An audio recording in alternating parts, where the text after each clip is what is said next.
Anong masasabi nyo sa pinakitang performance ng team nyo today? Una-una po sa lahat, maraming pong salamat kay God na binigyan po ulit kami ng panalo. Then yun lang po, ginulit lang po din ulit namin na kahit kulang po kami, binigyan po namin tiwala po yung isa't isa namin. Tapos ano lang po, ikot lang din po ulit ng bola. Yun lamang po. Yung para sa amin yung ginawa naming start is kinalmahan lang namin tapos sinayaan lang namin yung opensa namin. Mas nag-focus kami sa defense.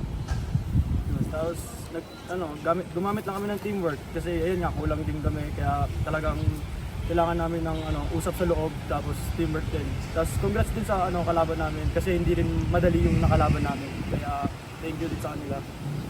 Una, salamat sa TikTok tapos sa mga sponsors, yun lang. Salamat po sa Tip Top Society, kay God, tapos sa mga sponsor na natitira po, Tip Top Ballers po, yun lamang po. Thank you.